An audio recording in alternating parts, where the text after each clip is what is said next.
Praise the lord. జకర్యా గ్రంథం 9వ అధ్యాయం 12వ వచనం. బంధకములలో పడియుండియు నిరీక్షణ గలవారలారా, మీ కోటను మరలా ప్రవేశించుడి, రెండంతలుగా మీకు మేలు చేసేదనని నేడు నేను మీకు తెలియచేయుచున్నాను. యూదా ప్రజలు దేవునికి అవిధేయమైనటువంటి కార్యాలు చేయుట ద్వారా దేవుడు సహించి అన్య చక్రవర్తులకి వారిని అప్పగించాల్సి వచ్చింది. వారు వాళ్ళని బంధకములలోకి తీసుకెళ్లిపారు. మరి ఎన్నో సంవత్సరాలు వారు చెరలో జీవించాల్సి వచ్చింది. అయితే ఆ సమయంలో దేవుడు తన ప్రవక్తలను పంపించి మరి వారిని ఆదరించడానికి, వాళ్ళని బలపరచడానికి, మరలా వారిలో మార్పు తీసుకురావడానికి, వారిలో పశ్చాత్తాపం తీసుకురావడానికి దేవుడు వారితో అనేకమైనటువంటి విషయాలు మాట్లాడుతూ వచ్చారు.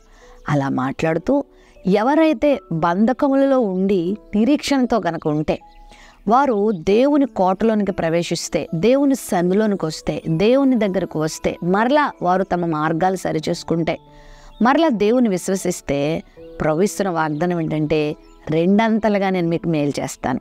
మన దేవుడు మేలు చేసే దేవుడు కదా. అయితే ఆయనకున్న ఇంకో అద్భుతమైన లక్షణం ఏంటంటే రెండంతలుగా మేలు చేసేటువంటి దేవుడు.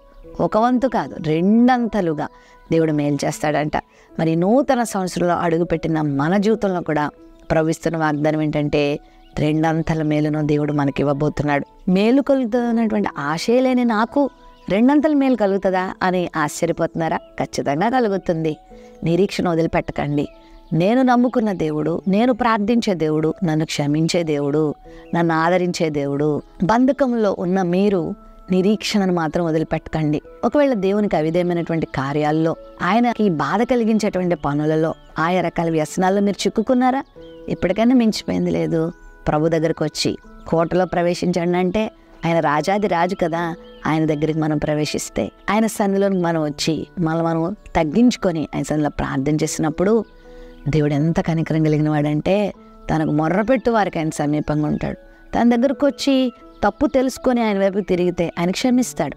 నేను నమ్మిన దేవుడు నన్ను క్షమించే దేవుడు, నన్ను ఆదరించే దేవుడు, నా కన్నీరు తుడిచే దేవుడు, నాకు మరలా వెలుగునిచ్చే దేవుడు, నా మీద పనిచేస్తున్న దుష్ట శక్తులను లయం చేసే దేవుడు, అపవాదిని సిగ్గుపరిచే దేవుడు అన్న నిరీక్షణ నీకు ఉండాలి.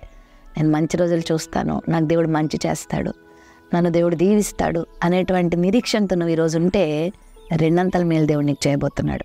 నువ్వు ఉన్నటువంటి బంధకములను బట్టి కృంగిపోవద్దు, ఆ బంధకాలను బట్టి వేసారిపోవద్దు, ఆ బంధకాలను బట్టి నా బ్రతికి ఇంతేనేమో, నా జీవితం ఇంతేనేమో అని నువ్వు వేదన చెందాల్సిన అవసరం లేదు. నిరీక్షణ కలిగుండు. ఏ వ్యాధులు అయినా ఉన్నావా, నేను స్వస్థపరిచే దేవుడు ఉన్నాడు కదా. శ్రమలో ఉన్నావా, నేను బయటికి తెచ్చే దేవుడు ఉన్నాడు కదా. ఒంటరితనంలో ఉన్నావా, నీకు తోడుండే దేవుడు ఉన్నాడు కదా. శ్రమలో ఉన్నావా, నిన్ను ఆదరించి ఓదార్చే దేవుడు ఉన్నాడు కదా. ఆ నిరీక్షణతో ప్రభు చెంతకు రా. ఈ సంవత్సరంలో దేవుడు రెండంతల మేలుతో నేను తృప్తిపరుస్తాడు. గొప్ప ఆశీర్వాదంతో దేవుడు నిన్ను వాడుకుంటాడు. నీ కుటుంబాన్ని, నిన్ను, నీ ఆరోగ్యాన్ని, నీ వ్యాపారాన్ని, నీ సేవా జీవితాన్ని, నీ ఆత్మీయ జీవితంలో దేవుడు బలమైన కార్యాలు జరిగించి అద్భుతాలు చేస్తాడు. ప్రేమ నమ్మకం కలిగిన మా తండ్రి, ఈ వాగ్దానాన్ని వీక్షించిన వారి జీవితంలో రెండంతల మేలు కలుగును గాక. వారి నీ కోటలో ప్రవేశించి, అనగా నీ సన్నిధిలో ప్రవేశించి, నీ సన్నిధిలో తమ్మును తాము అప్పగించుకొని నీ కార్యాలు పొందే కృప వీరికి దయచేయమని యేసు నామమున అడుగుచున్నాం తండ్రి. ఆమేన్.